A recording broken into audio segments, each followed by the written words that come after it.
यह आज की क्लास पूरी तरह से टेट सुपर टेट के मैथ्स की उन प्रश्नों के ऊपर आधारित है जो एग्जाम वाले सवालों की तरह हो सकते हैं। एक महत्वपूर्ण प्रैक्टिस क्लास है। इस क्लास के माध्यम से हम एग्जाम के संबंधित सवालों को हल करेंगे, जिसमें एग्जाम के ही सवाल हो सकते हैं, जिसमें एग्जाम में बनने वाले सवाल हो सकते हैं। इस पूरे सेट के माध्यम से आप अपना भी लेवल चेक करिए और एग्जाम का पैटर्न दोनों समझिए। यह आपके अंदर की अपनी खुद की मैच्योरिटी हो, जिसके माध्यम से आप अपनी इस तैयारी को बहुत बेहतरीन कर सकते हैं। तो मैं इस तरह की प्रैक्टिस श्रृंखलाएं आपके साथ कंटिन्यू करूंगा। आप सभी की रिस्पॉन्सिबिलिटी है इस सेशन को अच्छे से एक सेपरेट मतलब फैलाने का, इसको जो है और अच्छे लेवल पर ले जाने का। इसको लाइक जरूर करते रहा करिए, शेयर जरूर करते रहा करिए और इस महत्वपूर्ण कंटेंट वाले सभी कॉन्सेप्ट से, सभी क्लासेस से, सभी प्रैक्टिस की क्लासेस से अच्छे से अपने आप को इन्वॉल्व करिए। सभी लोग तेजी के साथ जुड़ जाइए। क्लास की शुरुआत किया जाता है और मैं आपको सीधा सीधा आज की इस क्लास में लेकर चलता हूं पहले सवाल से। सवाल संख्या 1 मतलब क्वेश्चन नंबर 1 आपके सामने है। यूपी टेट संबंधित सवाल है।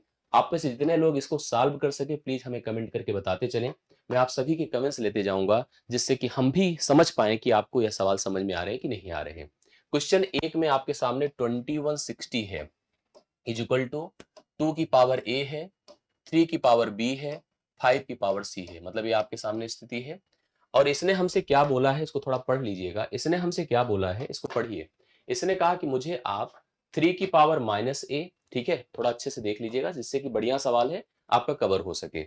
हमसे क्या पूछा इसने, इसने हमसे कहा, देखिए यहाँ पर इसको पूरा पढ़िएगा, ए वाला जो पार्ट लिखा है इसको अच्छे से रीड करिए। जिसमें क्या लिखा है, 3 की पावर माइनस a गुड़े 2 की पावर माइनस b गुड़े 5 की पावर माइनस c। इसकी वैल्यू हम लोग को बतानी है, इसका मान डिक्लेयर करना है, कैलकुलेट करना है। कैसे डिसाइड कर पाएंगे, इसके लिए हमें सब मिलाकर ए की जरूरत है, बी की जरूरत है, सी की जरूरत है। जो मुझे देगा कौन, ए देगा। और ये ऐसे नहीं दे देगा, इसको हमें कंपेयर करना पड़ेगा इस नंबर से। इस नंबर को हमें फैक्टराइज करके इन्हीं 2, 3 और 5 के रूप में लाना पड़ेगा। जब हम आपको गुणनखंड पढ़ाएंगे तब भी इन सब चीजों को अच्छे से अवेयर कराएंगे। अगर आपको थोड़ी बहुत क्लियरिटी है, भाई देखो एकदम बेसिक है आपकी जानकारी, तो आपको रफ पे जाना चाहिए, ऐसे काटना चाहिए। 2 1 6 0, पहले 2 से काटिए, तब तक जब तक 2 से कटे, फिर 2 से काटिए, फिर 3 से काटिए, फिर 5 से काटिए। अगर आप मुझसे कहेंगे कि आप सर कैसे करोगे, मैं ऐसे कहूंगा। मैं कहूंगा भैया हमने आपको 216 समझाया है, बोलिए समझाया है, बोलिए 216 क्या होता है, घन पढ़ाया था कल क्यूब। अब यहाँ पर गुणे 10 कर दीजिए, कर दिया। 216 मैंने आपको बताया है कि यह होता है, क्या बताइए, यह जो होता है 6 की पावर 3 होता है कि नहीं। यस, ये 6 की पावर 3 होता है, 6 का क्यूब 216 होता है। और यह कितना है बताइए, 2 गुणे 5 होता है। इसको थोड़ा सा और अच्छे से प्रेजेंट कर दीजिए। जो 6 है, 6 को हम लिख सकते हैं 2 गुणे 3, और ऑलरेडी इसके ऊपर पावर कितनी लगी है, 3। और यह 2 की पावर 1 है या 5 की पावर 1 है, ऐसे लिख सकते हैं। और इसके बारे में इतना जानते रहिए कि अगर a इंटू बी है और पावर अगर n लगा है, a की पावर n इंटू बी की पावर n हो सकता है, इसमें कोई दिक्कत नहीं आएगा, आप प्रेजेंट कर सकते हैं। मतलब 2 की पावर 3 और 3 की पावर 3 करिए। यह 2 की पावर 1 है और यह 5 की पावर 1 है, करेक्ट है। इसको हम क्या लिख दिए, आप पढ़िए। इसको लिख सकते हैं, देखिए एक रूल और यहाँ दिमाग में रखना आपकी जरूरत है कि अगर a की पावर m है, a की पावर n है, मतलब बेसिस सेम है और मल्टीप्लीकेशन हो रहा है, तो पावर को ऐड कर सकते हैं। मैं पूरा इंडिसेस आपको डिफाइन करूंगा, अच्छे से समझाऊंगा। ये जब जो बातें मैं अभी बता रहा हूँ, ये सब मैं इसकी एक क्लास लूंगा, उसमें सब क्लियर करूंगा। तो आपने समझ लिया कि हमारे पास 2 की पावर 3 है, 2 की पावर 1 है, तो 2 की पावर 4 हो जाएगा, लिख सकते हैं। अगर मेरे पास यहाँ 3 की पावर 3 है तो 3 की पावर 3 ही रखिएगा, 5 की पावर 1 है तो 5 की पावर 1 ही रखिएगा, बराबर यह 2 की पावर a, 3 की पावर b गुणे 5 की पावर c हो जाएगा। इसको देखकर मैं समझ गया, क्या समझ गया, कि आप इसको इससे जब कंपेयर करेंगे तो a का मान 4 लाके लिख सकते हैं, लिख सकते हैं, आप खुद ही बता सकते हैं। जब आप इसको इससे कंपेयर करेंगे तो b का मान आप जो है 3 लाके रख दीजिए, क्योंकि जो पावर लगी उसी सिंपल कंपेरिजन में वैल्यू सेट हो जाएगी। इसको जब आप इससे कंपेयर करेंगे तो आप बताइए c का मान सिंपली 1 लिख सकते हैं, लिख सकते हैं, हाँ। अब इन तीनों वैल्यू को उठाकर इस पर सब्स्टिट्यूट कर दीजिए, अपने आप आंसर सही हो जाएगा। आइए देखिए कैसे करना होगा, समझिएगा। 3 की पावर माइनस ए है, 2 की पावर माइनस बी है और 5 की पावर माइनस सी है, करेक्ट है, यस। आप इसको लिख सकते हैं 3 की पावर माइनस 4 लिख सकते हैं, गुड़े 2 की पावर माइनस 3, 5 की पावर माइनस 1, इसी प्रकार से लिखा जा सकता है। एक बात और जाने रहिएगा, वो भी आपके लिए मस्ट है, कि अगर कभी भी a की पावर माइनस एन लिखा है तो आप इसे 1 अपान ए की पावर पॉजिटिव एन कर सकते हैं, पावर को पॉजिटिव बना सकते हैं। सेम वही काम आपको यहां भी करना होगा, 1 अपान 3 की पावर 4 हो जाएगा, 1/2 की पावर 8 हो जाएगा, सॉरी 2 की पावर 3 हो जाएगा। ठीक है, देखिए हमने 8 इसलिए लिख दिया क्योंकि 2 की पावर 3 हमें याद है कि 8 होता है। 1/5 हो जाएगा। अब इसका प्रॉपर देखिए कैलकुलेशन कर डालिए, आपको आंसर मिल जाएगा जो ऑप्शंस में दिया गया है उसी के बिहाफ पर। यह 1/81 होगा, 3 की पावर 4 81 होता है। इसी प्रकार से यह 1/8 होगा और इसी प्रकार से यह 1/10 होगा। करेक्ट है। 1 बटा कितना हो जाएगा? 5 हो जाएगा। अब आप यहां से कैलकुलेट करके देखेंगे तो इसकी वैल्यू कितनी हो जाएगी, आप सभी लोग फटाफट हमें बता सकते हैं। सिंपल देखिए ऑप्शंस के हिसाब से भाई, हम अगर जैसे कैलकुलेशंस के अकॉर्डिंग चलें, जैसे 3 की पावर -a था, 2 की पावर -b था, 5 की पावर -c था, आप लोग इसको कैसे प्रेजेंट कर सकते हैं? 1/81 है, 1/8 है और 1/5 है। भाई अगर हम इसको प्रॉपर हल करते हैं तो 81 गुणे कितना हो जाएगा? 40 हो जाएगा। मतलब 1/0 करिए, 4 1 4, 4 8 32, 3240 होगा, जो आपको किसी विकल्प में नहीं दिया और यहीं पर वह विकल्प होना चाहिए था। तो सी ऑप्शन इसका राइट सोल्यूशन तब हो जाता जब यहाँ पे लिखा होता 1/3240, क्योंकि सही उत्तर आपका 1/3240 होगा। जिस हिसाब से इसका उत्तर आपको ऑप्शन में दिया था उसके हिसाब से आपको सही कैलकुलेशन करना था, और हम चाहते हैं कि आप ऐसे ही कंफर्म करिए, ऐसे एक एक सवाल को मैच कराइए और आप मान लीजिए कि यहाँ पर इसका उत्तर हम अपने हिसाब से सही किए हैं। हमें किसी मतलब ऐसी स्थितियां बहुत सारी बनकर आती हैं, हम उन्हीं तरह से सवालों को कवर कर रहे हैं जिन सवालों को मतलब जैसे स्थितियां ऐसे बहुत सारी बन जाएंगी, जब आपको जो है ऑप्शन एकदम गलत दिखेगा तब भी आपको अपने ही कॉन्सेप्ट पर फोकस करना है और अपने ही कॉन्सेप्ट के अकॉर्डिंग आंसर देना है। तो 1/3240 इसका राइट सोल्यूशन हम लोग लगाएंगे। सी मत लिखिए, आंसर लिखिएगा। यस, आ रही बातें समझ में? गुड। चलिए नेक्स्ट क्वेश्चन पर हम आगे बढ़ेंगे, अगले सवाल पर हम आते हैं। अगला देखिए क्या कहा है, बहुत ध्यान से पढ़िएगा। लिखा है मेरे सामने कि 0.0.01 का होल स्क्वायर है और इसने कहा इसको अगर हमें प्रतिशत के रूप में लिखना है तो बोलिए कैसे लिखा जाएगा, किसको प्रतिशत के रूप में कैसे लिखा जाता है। कल मैंने एक परसेंटेज की क्लास देखी, परसेंटेज की क्लास के अकॉर्डिंग अगर आप लोगों ने देखा होगा, कल जो क्लास हमने लिया था कन्वर्जन मैंने आपको बताया था, उस कन्वर्जन के बिहाफ पर आप कह सकते हैं कि अगर कोई संख्या है उसको मुझे अगर प्रतिशत में लिखना है, संख्या को अगर मुझे प्रतिशत में लिखना है तो मुझे 100 से गुणा करना होगा। क्या करना होगा? 100 से गुणा करना होगा। करेक्ट है, गुणा करते हैं। अगर संख्या को हम प्रतिशत में लिखते हैं तो हम 100 से गुणा करते हैं। अब आप आइए इसको भी ट्राई करिए, देखिए कैसे किया जा सकता है इसमें। लेकिन विकल्पों की बात किया जाए तो विकल्प इसमें अलग अलग है। जैसे सबसे पहले आप इसका होल स्क्वायर करेंगे तो 0.01 इंटू 0.01 होगा। मतलब अगर आप लिखना ही चाहिए तो यहां पर आप इसको कैसे लिख सकते हैं, 4 स्थानों पर दशमलव लगेगा, 0.0001 हो जाएगा। करेक्ट है। अब आप अगर इसको जैसे 100 से गुणा करेंगे, 100 से अगर गुणा करते हैं तो यह 2.2 स्थान शिफ्ट हो जाएगा, 0.01 इसका परसेंट बन जाएगा। अब 0.01% देखिए कहीं पर है, यस पहला ही विकल्प है जो 0.01% लिखा है। इसी को चाहे तो दशमलव हटा दें, मतलब इसको हम ऐसे भी लिख सकते हैं दशमलव, जैसे इसको क्या लिखा है 0.01% है, तो दशमलव हटाएंगे तो 1/100% भी हो जाएगा। 1/100% भी आपके सामने दिया है। ठीक है, 1/100 नहीं होगा, 1% नहीं होगा, यह 0.01% हो जाएगा और 1/100% हो जाएगा। तो आपको पहला विकल्प और लास्ट विकल्प इन दोनों को इसका सही उत्तर मानना पड़ेगा। ऐसे ही सवाल देखिए बनकर आता है, अपने पास ए भी सही है और डी भी सही है, इसके अकॉर्डिंग हम लोग ऑप्शन नंबर डी को प्रेफर करेंगे इस क्वेश्चन का राइट सोल्यूशन मानने के लिए। आपको कभी भी कोई संख्या, प्लीज आप सभी लोग आंसर को करते चलिए, आपको कभी भी कोई संख्या इस प्रकार से दी जाए और आपसे कहा जाए, और कहेगा ऐसे सवाल बनाता है एग्जाम, कि आपसे कहा जाए कि इसको परसेंट में लिखिए, तो परसेंट में लिखने के लिए हम 100 से उसको गुणा करेंगे, लेकिन उसके पीछे की जो थ्योरी है उसको प्रॉपर समझिए। 0.01 अकेले नहीं है, वो 0.01 का होल स्क्वायर है। होल स्क्वायर का मतलब 2 बार गुणा है, और 2 बार गुणा का मतलब आप समझ गए होंगे कि यहाँ पर स्थिति क्या है कि दो स्थान मिलकर 4 स्थान पर दशमलव लग जाएगा। 4 स्थान पर दशमलव लगा और जब मैंने 100 से गुणा किया तो दशमलव अपने आप देखिए क्या हो गया, यहाँ पर 2 स्थान शिफ्ट होकर के 2 ही स्थान पर रह गए। आप चाहे इसको मान सकते हैं या उसी को भिन्न में लिख करके डी ऑप्शन मान सकते हैं। करेक्ट हो गया ना?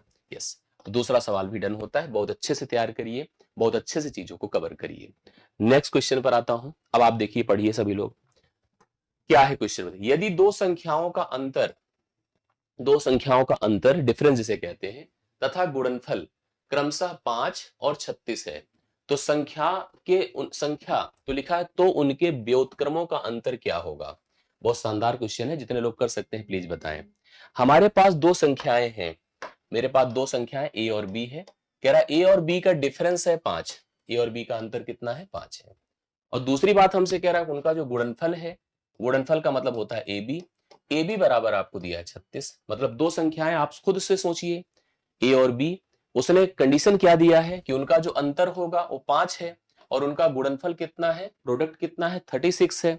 हमसे कह रहा है उनके व्युत्क्रमों का अंतर अर्थात 1/a माइनस 1/b, ये वैल्यू हमको बतानी है क्या हो जाएगी। ये वैल्यू क्या होगी, आप सभी को इसको निर्धारित करना है, डिफाइन करना है। प्लीज सभी लोग बताइए, हमसे जो पूछा है उसी को पकड़िए क्योंकि यही मेन हमारा आंसर हमको दे देगा। कैसे दे देगा ये सुनते हैं। सबसे पहले जैसे इसने कहा कि 1/a माइनस 1/b है, तो आप इसको प्रॉपर हल करिए, कितना होगा ये देखिएगा। इसको b को उधर ले जाइए, a को उधर ले जाइए, डिवाइड बाई ए बी हो गया, करेक्ट है। एक बात मैं आपको बता दूं, आप ये मत सोचिए कि a माइनस दिया है b तो 5 है तो b माइनस ए कुछ और हो जाएगा। जो a माइनस बी होगा डिफरेंस, अगर हम अंतर की बात करें तो मैं आपको गारंटी दे रहा हूं कि वही b माइनस ए होगा। अंतर घटाव अलग चीज है, अंतर अलग चीज है। a माइनस बी की वैल्यू जो अंतर में है वही b माइनस ए होगा। आप अलग अलग मत सोचिए, अंतर को हम पॉजिटिव ही काउंट करते हैं। क्या उसने कहा था कि a से b घटाइए? अगर हम अंतर को b माइनस ए लिख कर देते तो भी तो आपको मानना पड़ता।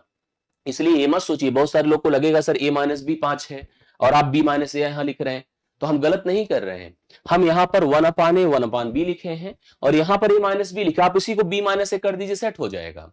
अंतर दो संख्याओं का हमेशा बड़ी से छोटी को घटाने से प्राप्त होता है, इसलिए अंतर हमेशा पॉजिटिव होता है। तो अंतर को लेकर के डाउट में मत रखिएगा, जो a माइनस बी होगा वही b माइनस ए होगा, क्योंकि अंतर हमेशा पॉजिटिव होता है। तो इसलिए अब इसकी जगह पे सीधा सीधा आप 5 लिख दीजिए और नीचे प्रोडक्ट ए बी का मान 36 है, तो 5/36 अगर आप लोग लगा रहे हैं, देखिए सभी लोग लगा रहे हैं लगातार, तो राइट सोल्यूशन पहला विकल्प हो जाएगा।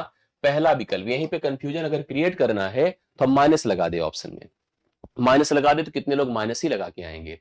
तो राइट सोल्यूशन 5/36 है, पहला ही ऑप्शन इस क्वेश्चन का राइट आंसर हो जाएगा 5/36। देखिए सभी के आंसर आ रहे हैं, बहुत ही शानदार। तो तीसरा सवाल डन होता है 5/36, आप सभी लोग पॉइंट कर लीजिएगा, सभी का आंसर कंफर्म है। नेक्स्ट क्वेश्चन देखिएगा। अब आप थोड़ा सा प्लीज सभी लोग बताना, हमें गलत किसी का नहीं होना चाहिए, मैं चाहूंगा कि सभी कमेंट करें। लिखा है 8 से भाज्य होने वाली संख्याएं, जो संख्या 8 से विभाजित हो सके। 8 से विभाजित होने वाली संख्या का मतलब क्या होता है?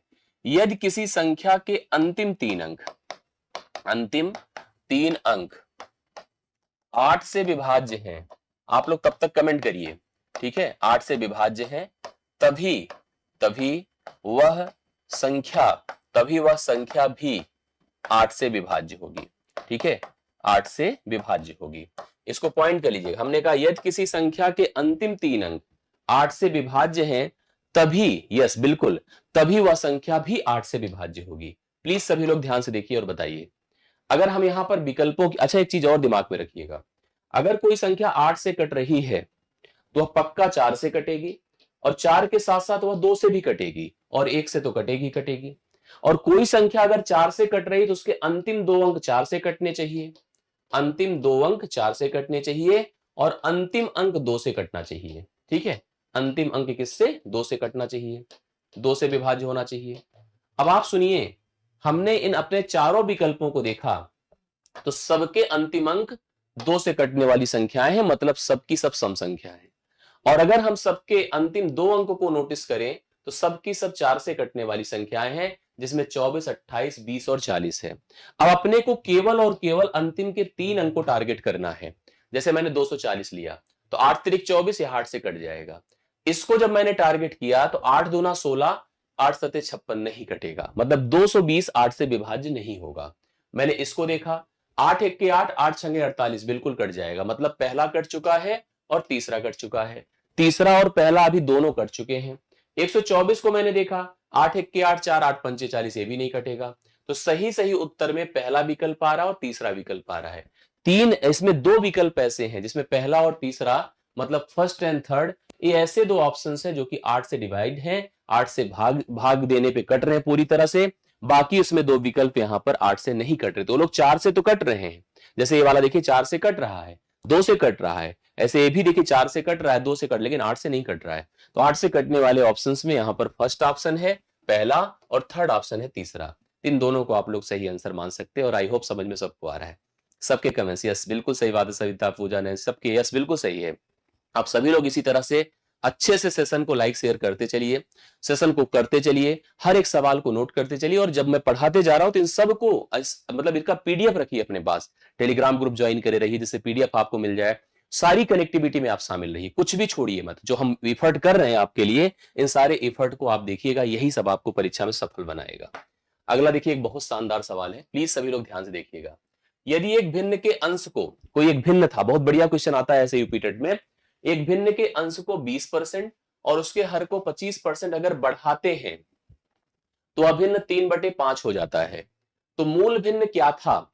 हम इसको ऑर्डिनरी मतलब ट्रेडिशनल भी कर सकते हैं, इसको ट्रिकी भी कर सकते हैं, इसको हम ऑप्शन से भी कर सकते हैं, किसी तरह से कर सकते हैं। समझिएगा, पीडीएफ आपको जो हमारा टेलीग्राम ग्रुप है मैथ्स वाला, उसको ज्वाइन किए रहिए, सब सारे पीडीएफ भेजे जाएंगे उसमें, ठीक है? पीडीएफ को लेकर परेशान मत होइए, हम रेगुलर रूटीन में पीडीएफ भिजवाएंगे आपको। समझिए, एक बात आप दिमाग में रख लीजिएगा इस सवाल को करने से पहले, अगर कोई मान हमारे पास 20% बढ़ता है, 20% की अगर उसमें वृद्धि होती है, समझते चलिएगा, कोई भी मान बेसिक तौर पर मतलब इनिशियली अपने आप 100% होता है, हर एक मान की अपनी वैल्यू 100% होती है। अगर वह 20% बढ़ा तो वह स्वयं का 120% हो जाएगा, कोई भी मान। और 50% बढ़ा 150% हो जाएगा। देखिए आपके आंसर सारे बहुत ही शानदार। मैं चाहूंगा कि इसको ध्यान से देखिएगा। हमारे पास कोई एक भिन्न था, तो भिन्न है तो निश्चित तौर पर उसका अंश होगा, उसका हर होगा, बिल्कुल है कि नहीं भाई? उसका अंश है, उसका हर है। कह रहा है इसके अंश को 20% आपने बढ़ाया, अगर अंश को 20% आपने बढ़ाया तो वह स्वयं का 120% हो गया। अंश देखिए स्वयं का क्या हो गया, 120% हो गया। मैंने कहा ना कि अगर 20% बढ़ा रहे तो खुद का 120% हो गया, और अगर हर को 25% बढ़ा रहे हैं तो वह स्वयं का 125% हो गया। इतना होते ही उस भिन्न की वैल्यू 3/5 हो गई, इतना होते ही भिन्न की वैल्यू 3/5 हो गई। अब आपको इसी ए बी को कैलकुलेट करना है। आपके आंसर सारे 5/8, बहुत शानदार। मैं चाहूंगा कि इसको ट्राई करिए, देखिए अच्छे से, इसको सरल करिए, परसेंट को परसेंट से गायब कर दीजिए, कर दिया हम लोगों ने, यस। अब आगे देखिए, 5 से इसको काट सकते हैं, देखिए बगल बगल काटा है, 25 हो जाएगा। 3 से इसको काट सकते हैं, 40 हो जाएगा। और अगर आपको सही में ए बटा बी निकालना है तो तिरछा गुणा कर दें, 25 को उधर कर दें और 40 को इधर कर दें, मतलब ऊपर 25 हो गया, नीचे 40 हो गया। अब ये इसको सरल कर ले, बस एक स्टेप और कर ले, हो गया 5 पचे 25, 5/40, तो कितना आ रहा है बताए? 5/8 आ रहा है। तो अभिन्न एग्जैक्टली आपका 5/8 है। सी ऑप्शन राइट सोल्यूशन है, 5/8 है। इस सवाल के लिए करेक्ट आंसर आप लोग नोट कर सकते हैं। पांचवा क्वेश्चन डन है। 5/8 वह फ्रैक्शन है जिसके अंश को हम 20% और हर को 25% बढ़ा रहे हैं, तो अभिन्न 5/8, वह अभिन्न 3/5 हो रहा है। तो एग्जैक्टली वह फ्रैक्शन आपका 5/8 है। बहुत ही शानदार। आप सबके आंसर्स आते हैं तो रियली बड़ी मतलब एनर्जी आती है अंदर से, खुशी होती है अंदर से कि हमको लगता है कि चलिए ठीक है, सब सही है और हम इसी को और इनहेंस करेंगे तो इस परीक्षा में बहुत बेहतर करा पाएंगे आपके लिए, ठीक है? और मेरा वादा रहा कि टिल द एग्जामिनेशन हम आपके साथ लगे रहेंगे, मेहनत करेंगे, आपको परीक्षा के अंत तक अकेला नहीं फील होने देंगे। हम परीक्षा पूरी जैसे फाइनल डन करा के आपकी अच्छी मतलब सब कुछ करा के जैसे पेट में किया और चीजों में किया, वैसे हम इन सब चीजों में भी अच्छे से एफर्ट करेंगे। आइए, ये अपने पास एक सवाल है जिसमें लिखा है 2153, इसको कहते हैं बेस, मतलब हिंदी में आधार, और इसके ऊपर लगी 167 एक पावर घात। मुझे इसका यूनिट बताना है, इकाई। क्या बताना है? यूनिट अर्थात इकाई बताना है। मैंने क्लासेस में पढ़ाया है, आपकी बैचेस में भी पढ़ाया है। कैसे निकलती है यूनिट आप सभी लोग कंफर्म करिए, फटाफट सभी लोग बताइए कैसे निकलती है यूनिट वैल्यू। आप ट्राई करिए सब लोग, कैसे निकाला जाता है? जब किसी बेस के एंड में 2 है, ध्यान से देखिए, बेस के एंड में 2 है, 3 है, 7 है और 8 है। 3 केसेस हम पढ़ाते हैं आपको, अगर हमारी बैचेस में आपने पढ़ा होगा तो मैंने इसका पूरा स्पष्ट किया है। अगर किसी बेस के अंत में 2 है, 3 है, 7 है, 8 है, तो हमारे ऊपर जो पावर लगी रहती है, उनके ऊपर जो पावर लगी है घात, उस घात को हम 4 से भाग करते हैं। किससे? 4 से भाग करके हम शेषफल निकालते हैं, रिमाइंडर निकालते हैं। और 4 से भाग करने पर शेषफल या तो 1 या तो 2 या तो 3 या तो पूरी तरह से कट जाएगा। और एक चीज और दिमाग में रखिए, जैसे मान लीजिए यहां पर अंत में 3 है, हमने पावर को 4 से भाग किया, तो आपको इस पूरे नंबर को 4 से नहीं भाग करना है, केवल इस अंतिम के 2 अंक को 4 से भाग करना है। पूरे को भाग करने की जरूरत नहीं है, अंतिम के 2 अंकों को 4 से भाग करना है, और अगर अंतिम के 2 अंकों को भाग करेंगे 16 चौके 64, 3 67, अर्थात रिमाइंडर आएगा 3। रिमाइंडर कितना आया? 3। कोई भी बड़ा नंबर रहे पावर में, आपको केवल अंतिम के 2 अंक को भाग देना है और पूरे को देने की आवश्यकता नहीं है। अब ये जो 3 आया, इस 3 जो हमारे पास लास्ट में वैल्यू है उसके ऊपर 3 की पावर 3 कर दीजिए। जो 27 होता है उसके अंत में कितना आता है? बोलिए, आपके कमेंट्स लगातार आ रहे हैं 7। तो राइट सोल्यूशन इसका 7 है, जो विकल्प बी में दिया हुआ है। कुछ और बातें भी आप लोग जाने रहिएगा, जैसे इसको थोड़ा पढ़ रहे हैं तो इतना तो समझ लीजिए, 2 3 7 8 के लिए पावर को 4 से भाग करते हैं। अगर अंत में 0 है, 1 है, 5 है, 6 है, तो ध्यान रखिएगा एनी पावर, कुछ भी पावर रख दीजिए, एनी पावर नो चेंज, कोई चेंज ही नहीं होगा, कोई भी चेंज नहीं होगा, इस बात को समझिएगा। अगर यहां पर अंत में हमारे 0 है, 1 है, 5 है, 6 है, तो कुछ भी घात लगा दीजिए, कोई चेंज नहीं होगा। एक और होता है 4 और 9। 4 और 9 की स्थिति जान लीजिएगा।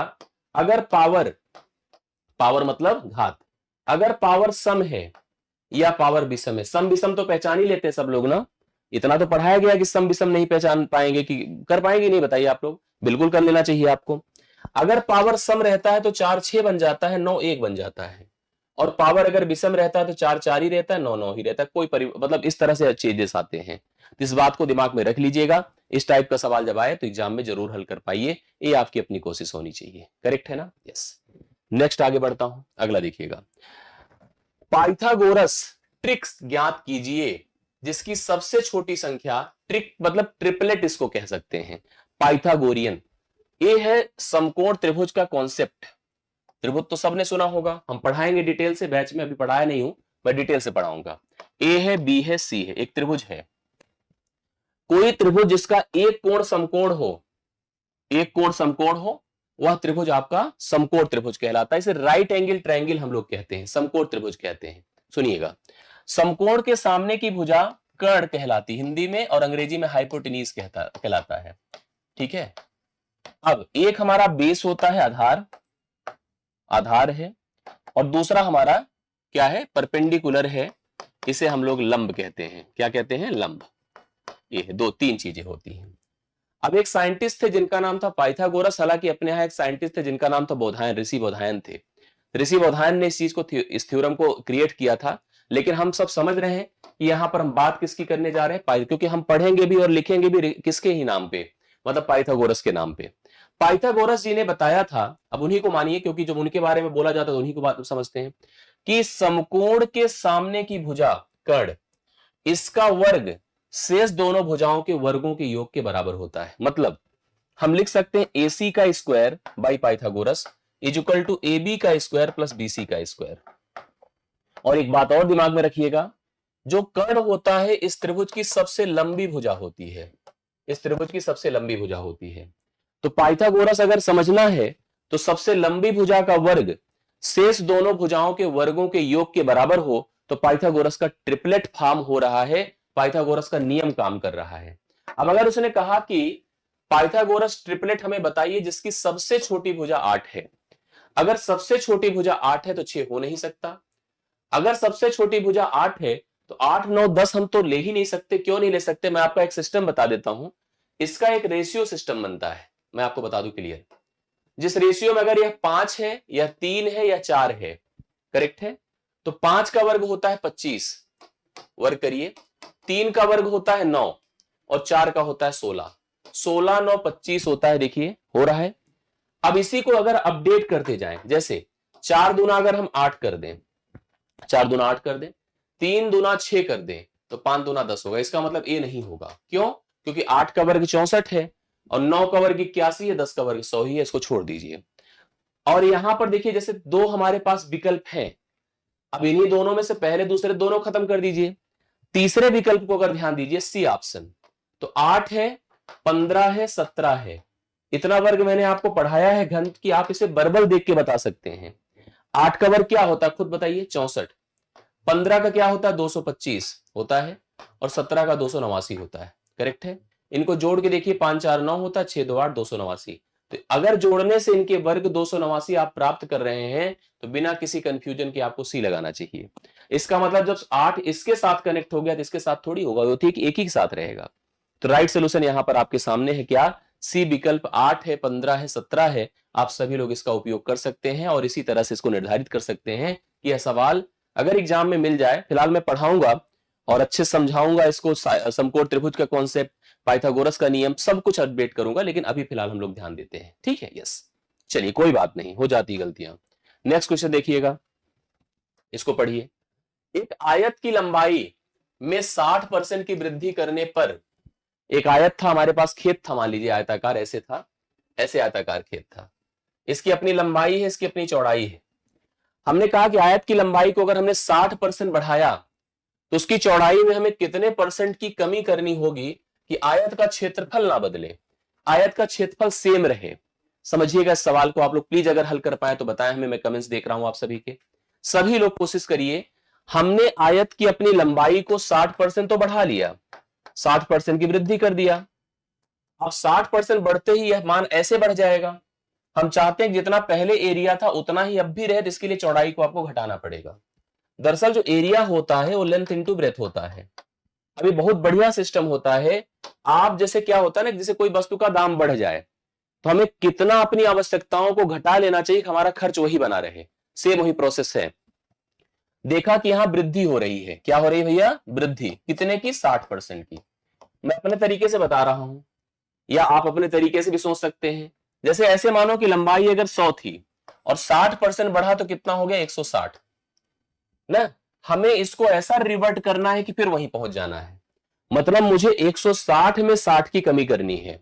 हम 100 से 60 बढ़ाकर 160 पहुंच गए थे, वही 60% की वृद्धि थी।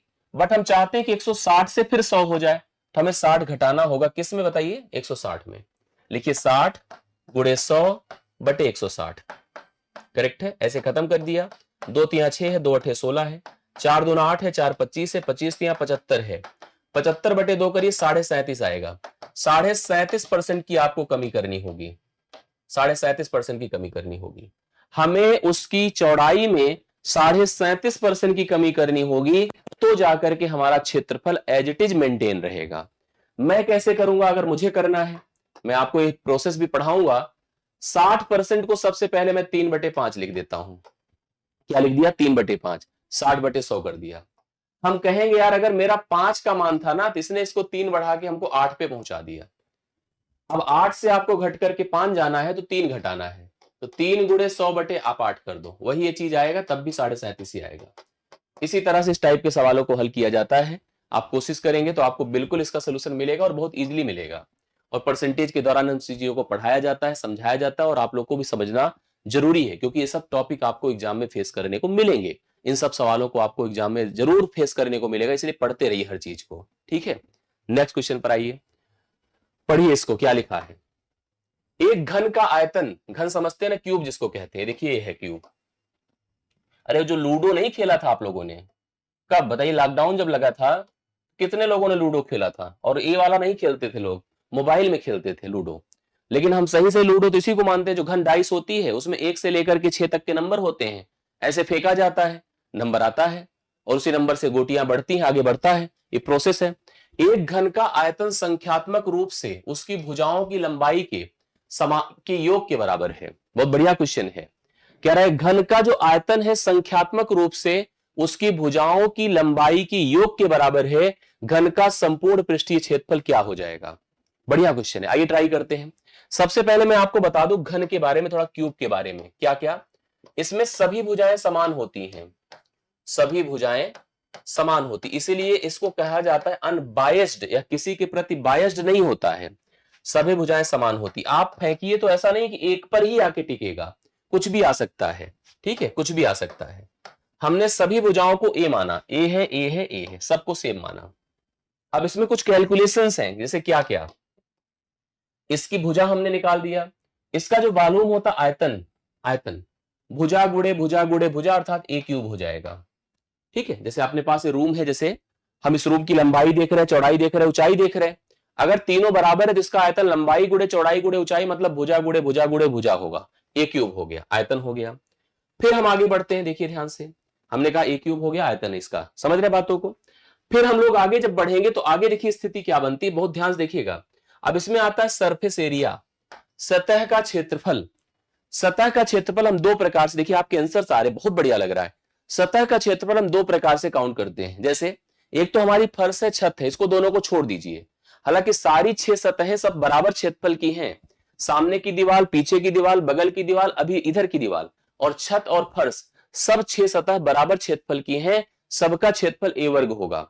लेकिन सतह के क्षेत्रफल को दो प्रकार से पढ़ा जाता है। एक लेटरल सरफेस एरिया होता है जिसमें 4 दीवारों का क्षेत्रफल होता है, और एक टीएसए संपूर्ण पृष्ठ का क्षेत्रफल होता है जिसे 6a वर्ग कहते हैं। क्या कह रहा है क्वेश्चन पढ़िए। कह रहा है घन का जो आयतन है संख्यात्मक रूप से उसकी भुजाओं की लंबाई के योग के बराबर है। मतलब a+a+a बराबर a क्यूब कर सकते हैं आप, समझ रहे। अर्थात 3a बराबर बोलिए कितना है, a क्यूब है। 3a बराबर a क्यूब है। आप लिख सकते हैं इस तरह से। जैसे हमको ऐसे समझना है तो इसको प्रेजेंट करना पड़ेगा। घन का आयतन संख्यात्मक रूप से उसकी भुजाओं की लंबाई के योग के बराबर है। लेकिन एक बात आपको दिमाग में रखना पड़ेगा, जैसे क्या आपको समझना है इसकी कुल कितनी भुजाएं हैं। जैसे घन की संपूर्ण भुजाओं की बात करिए, सभी किनारे, सभी भुजाओं की अगर हम लोग बात करें तो यहां पर कितनी भुजाएं आपको देखने को मिल रही हैं, इसको प्रेजेंट करना पड़ेगा, सोचना पड़ेगा। जैसे आप खुद बताइए कितनी भुजाएं दिख रही हैं।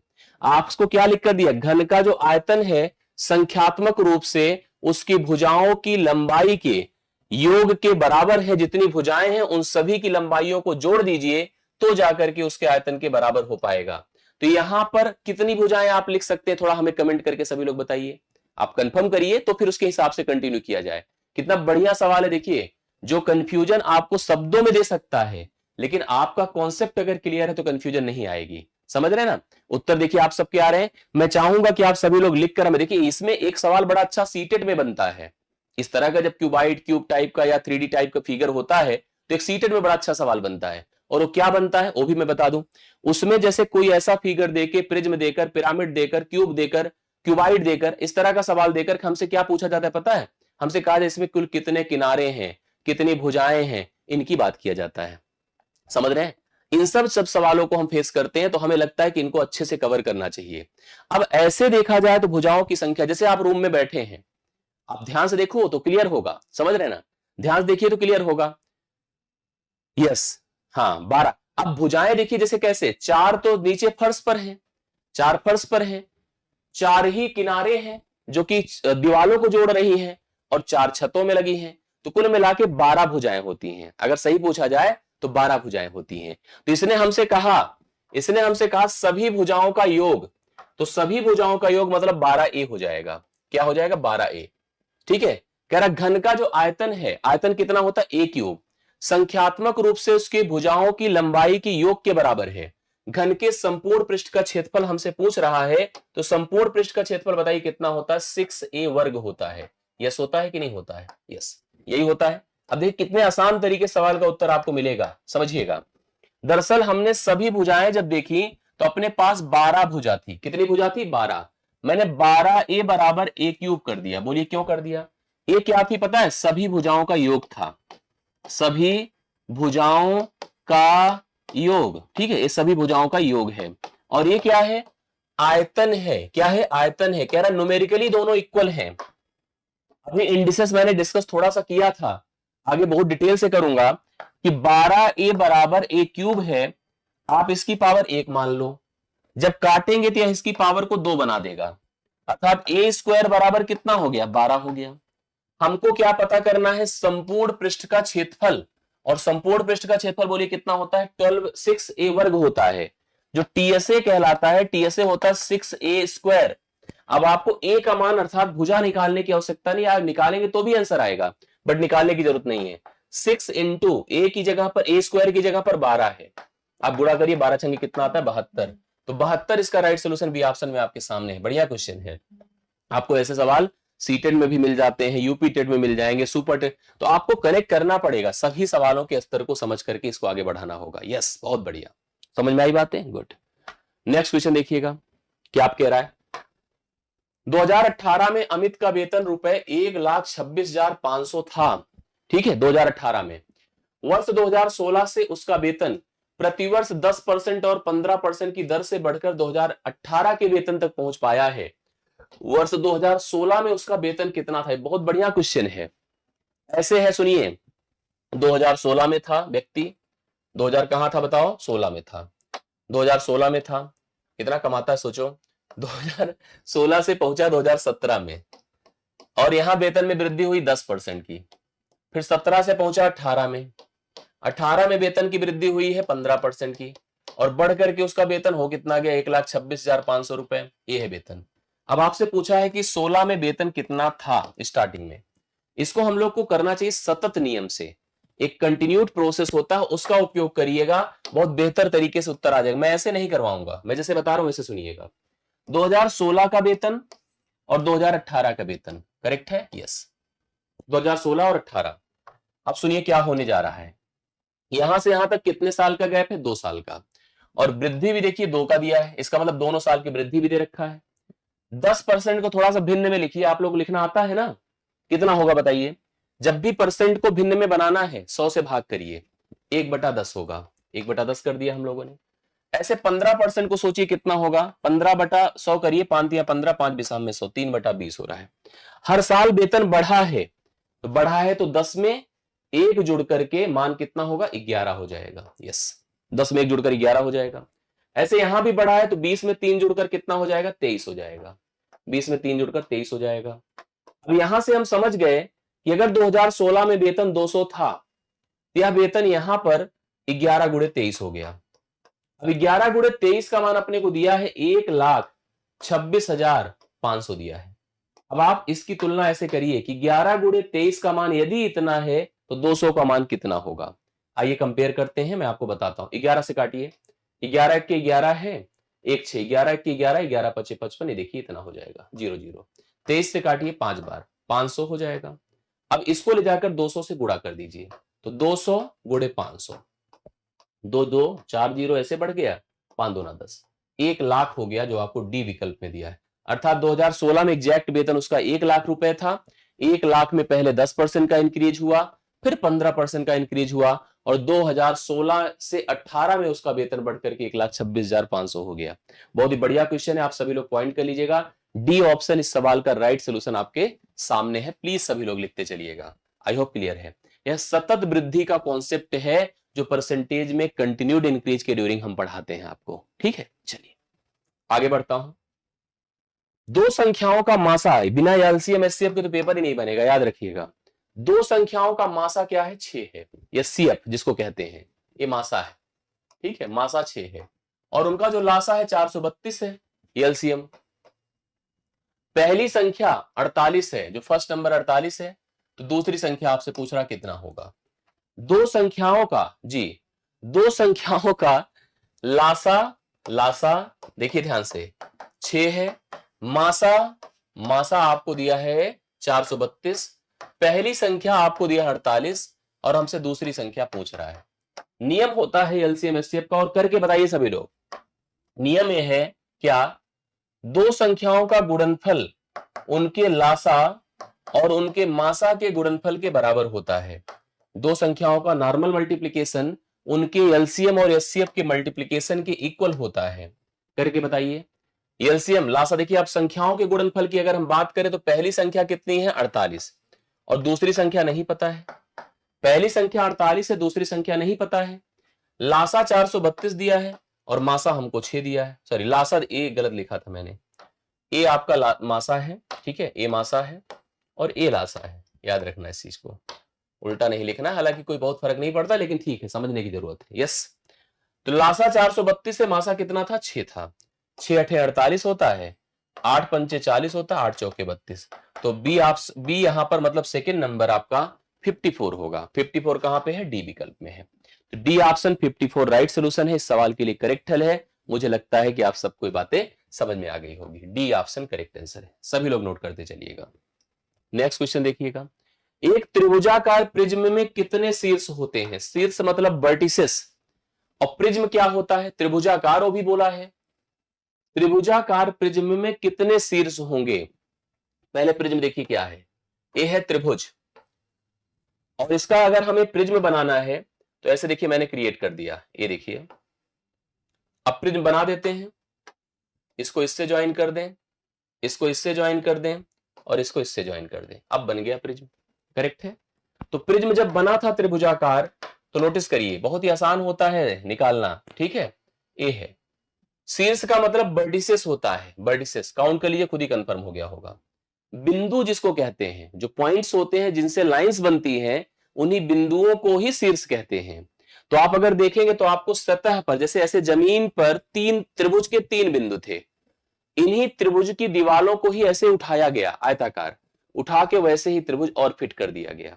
तो कुल मिला के तीन बिंदु नीचे थे, ये वाले ऐसे ऐसे ऐसे, ठीक है, तीन बिंदु नीचे थे और तीन ही बिंदु ऊपर थे, तो तीन तीन क्या हो गया, 6 हो गया।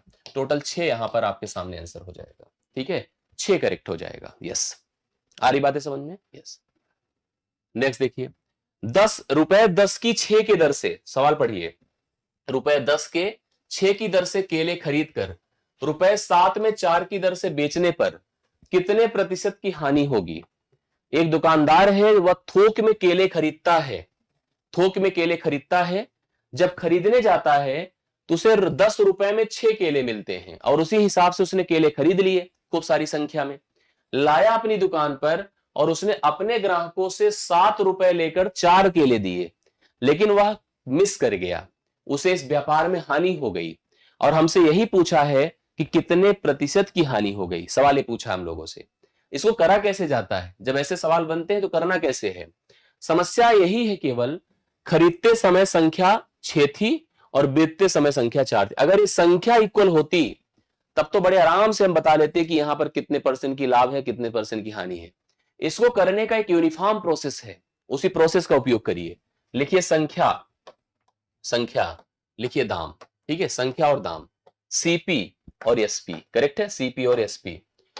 क्रय मूल्य विक्रय मूल्य, खरीदते हैं पहले, खरीदते समय कितने केले खरीदा? 6, कितने रुपए में खरीदा? 10। बेचने आइए, कितने केले बेचा? 4, और कितने में बेचा? 7।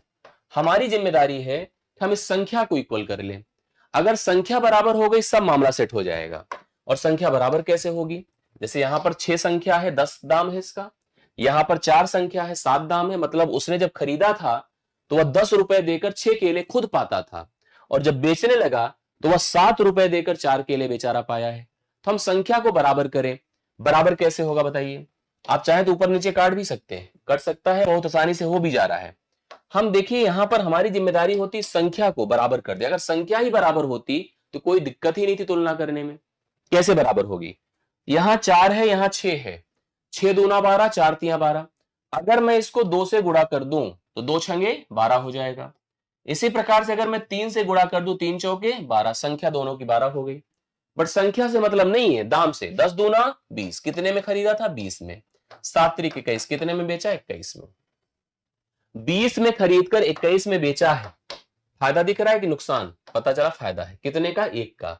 इसको परसेंट में बनाइए, 1 गुणे 100 बटे आप 20 कर दीजिए, 20 से भाग करिए, 20 पंचे 100 होता है। 5% का लाभ है, बी ऑप्शन इसका राइट सोल्यूशन है। 5% का लाभ है, बी ऑप्शन इसका राइट सोल्यूशन है। सभी लोग पॉइंट कर लीजिएगा और आशा करता हूं सबको समझ में भी अच्छे से आ गया होगा। यस, ये हो गया 13 नंबर। 14 पर चलिएगा। ये भी बहुत शानदार सवाल है, तुलना है, मेजरमेंट आपके पाठ्यक्रम का हिस्सा है। और मेजरमेंट, यस बिल्कुल, मेजरमेंट को जरूर पढ़िए। आपने सुना होगा, जैसे हम स्कूल में पढ़ते थे तो हम लोग को एक सीढ़ी पढ़ाई जाती थी, पता नहीं आपको उसी तरह से पढ़ाया गया जैसे मैंने पढ़ा। Milli centi decimetre deca hecto kilo myria quintal metric tonne की सीढ़ी एक बना लो। हम क्या करते थे पता है?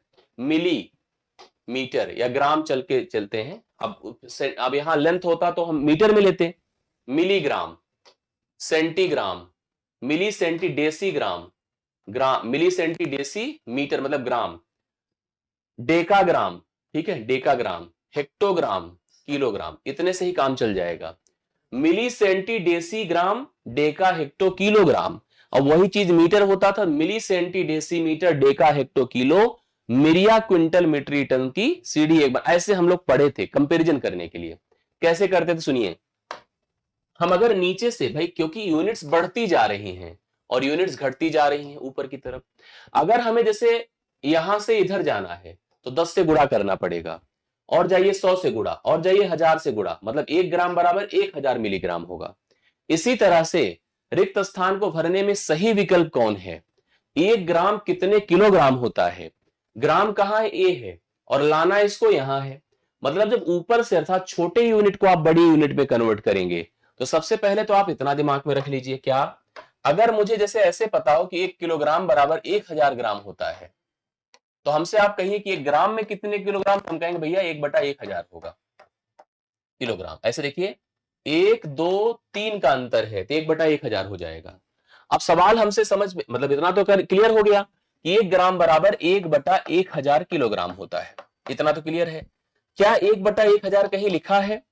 1/1000 लिखा है पहले विकल्प में, इसको मान लीजिए। लेकिन इतने से मत रहिए, मैथमेटिक्स और भी कुछ कहता है। क्या इसको आप 1 बटा जो 1000 लिखे हैं, इसको हम सीधा सीधा 10 की पावर -3 भी लिख सकते हैं। दरअसल यह ऐसे सोचा जाए ना तो यह 1/10 की पावर 3 है, और यह जब ऊपर जाएगा 10 की पावर -3 हो जाएगा, मतलब ये भी सही है, ये भी सही है। दूसरी बात, हम जो यहां पर 1/1000 लिखा है, इसको हम 0.001 भी कह सकते हैं। जैसे तीन जीरो है ना, 3 स्थान पे दशमलव होना चाहिए। जैसे मान लीजिए अगर 1/10 है तो आप इसको 0.1 लिख सकते हैं, 1/100 है तो 0.01 लिख सकते हैं। इसी प्रकार से अगर 1/1000 है तो 0.001 भी लिख सकते हैं, जो है नहीं किसी विकल्प में। इसको देखकर मत कंफ्यूज होइए, और 1000 तो होगा नहीं, तो पहला सही है और दूसरा सही, मतलब A and B both are the correct. A and B कहां पर है? बी ऑप्शन में है। तो बी ऑप्शन आपको इस सवाल का राइट सोल्यूशन लगाना पड़ेगा, जो आपके लिए देखिए सही विकल्प के रूप में दिया है। A and B is the both correct right solution. दोनों ही किलोग्राम को प्रेजेंट करेंगे और सही आंसर्स बन जाएंगे। तो आपको लगाना है बी ऑप्शन, करेक्ट है ना? यस। हम लास्ट क्वेश्चन करेंगे, अंतिम सवाल, करेक्ट है, और ऐसा ही सवाल हमने किया भी था। मैं फिर से एक सवाल ले रहा हूं, पढ़िएगा। एक कमरे की लंबाई 10% घटाई गई और चौड़ाई 20% घटाई गई, ऊंचाई 5% बढ़ाई गई। इस प्रकार कमरे के आयतन में कितने प्रतिशत का परिवर्तन हुआ? कमरा मतलब जिस रूम में हम खड़े हैं, ऐसे आयताकारी है, घनाभाकारी है, लंबाई है, चौड़ाई है, ऊंचाई है, हम प्रत्येक में परिवर्तन कर रहे हैं। जैसे देखिए घनाभ होता है, जैसे क्यूबाइड कहते हैं, क्यूबाइड कहते हैं। इसमें देखिए क्या क्या होती है चीजें, इसमें एक तो लेंथ होता है, ब्रेथ होता है और हाइट होती है, 3 चीजें होती हैं। इसका जो आयतन वॉल्यूम होता है वो होता है length into breadth into height, length into breadth into height, unit का क्यूब, करेक्ट है, यूनिट का क्यूब। लंबाई गुणे चौड़ाई गुणे ऊंचाई की और यूनिट का क्यूब लगाइए, तो ये हो जाता है घनाभ का आयतन। कह रहा लंबाई को 10% घटाया जाता है, चौड़ाई को 20% घटाया जाता है और ऊंचाई को 5% बढ़ाया जाता है। इस प्रकार इसके आयतन में कितने प्रतिशत का परिवर्तन हो जाएगा? कैसे करेंगे सुनिए। देखिए ये ओल्ड है और ये न्यू है, हम दोनों की तुलना करते हैं। जैसे मैंने आपको करवाया उसी प्रकार से करिए। 10% को हम 1/10 कहते हैं भिन्न में, जैसे कैसे करेंगे, 10/100 कर दीजिए। 20% को 20/100 करिए, 1/5 हो जाएगा। 20% मतलब 20/100 कर दीजिए, 1/5। ये सब याद करवा देता हूं क्लास में। 5% को आप 1/20 कर सकते हैं, 5/100 करिए, 1/20 हो जाएगा। इसी को कंपेयर कर डालिए, अपने आप आंसर बन जाएगा। देखिए कैसे, सबसे पहले इसको पकड़िए जो 1/10 है, 10 घटा है तो 10 से 1 घटकर 9 हो गया। इसी तरह से इसकी बात किया जाए, भी घटा है तो 5 से 1 घटकर 4 हो गया, और यह बढ़ा है तो 20 से 1 बढ़कर 21 हो गया। यही है टोटल मामला। अब आप देखो बढ़ेगा कि घटेगा, इसने कहा है आयतन में कितने प्रतिशत का परिवर्तन हो गया, बढ़ा घटा नहीं पूछा, परिवर्तन उसे पूछना चाहिए, जबकि बढ़ा घटा गलती कर रहा है, उसको समझना पड़ेगा मुझसे। 285,000 हो गया। और यहां देखिए 9 चौके 36 है, जैसे आप गुणा करिए, 21 चौके 84 है, 9 से गुणा, 9 चौके 36, 9 8 72, 72 3 75, ये हो गया। समझ रहे हैं, 72 3 75 हो गया। अगर डायरेक्ट कंपैरिजन करना है, डायरेक्ट अगर कंपैरिजन करना है, समझिएगा बातों को, तो आपको 100 से कंपैरिजन करना सबसे बेहतर होना चाहिए, मतलब समझना चाहिए। कैसे? अगर 100 होता तो जितना घट जाता उतना ही सही उत्तर हो जाता। 100 बना दे, क्या दिक्कत है, 0.1 लगा दे, 0.1 लग गया। 100 से कोई चीज 75.6 हो गया तो 100 में जितना घटा है उतने ही परसेंट की कमी मानी जाती है। तो 100 से 75.6 का मतलब 24.4 हो जाएगा। 24.4% की कमी होगी, जो आपके सामने कहां पर है बताइए। देखिए 24 के साथ ही सारा विकल्प दे रखा है, बी ऑप्शन राइट सोल्यूशन बन जाएगा। तो आज ये 15 सवाल, जो महत्वपूर्ण 15 सवाल थे, ये मुझे लगता है कनेक्ट कर रहे होंगे आपको एग्जाम से, और आपको बिहेवियर दिखा रहे होंगे एग्जाम का कैसा हो सकता है। और आशा करता हूं आप सभी ने अपने आप को मिलाया भी होगा। तो आप लोग इसको पूरा कंप्लीट कर लें, सेशन कैसा लगा, कुछ कॉन्फिडेंस आया, कुछ चीजें अवेयर हुई, कुछ जानकारी बनी कि नहीं, कमेंट करके हमें वीडियो के नीचे जरूर बताइएगा। अभी आज की क्लास में मैं ही चीजों को क्लोज करता हूं। नेक्स्ट क्लास फिर से इसी तरह से हम कंटिन्यू रखेंगे और मुलाकात अब अगली क्लास में ही होगी। Thank you so much. आप सभी लोगों को अगर अच्छा लगा हो वीडियो तो लाइक कीजिएगा, शेयर कीजिएगा। बाकी जो है जैसा फील हुआ हो कमेंट करके जरूर बताया करिए। थैंक यू सो मच, धन्यवाद सभी को।